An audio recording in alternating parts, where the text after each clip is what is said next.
cái ảo như này các bạn Đây bị từng lại luôn.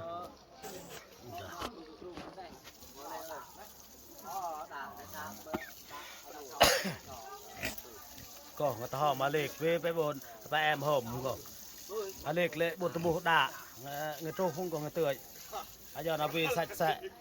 Chào YouTube như thế đang xem clip cả lại. Hôm nay là sáng chủ nhật tất cả cử tri là phải nhậu. Ai sợ nhậu đi về.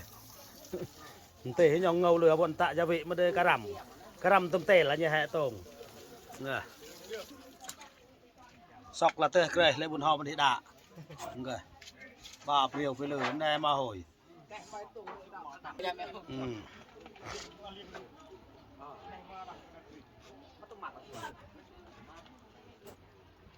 Hello hello hello chào mọi người đang xem kênh 1 phút tiêu có nhá Otake.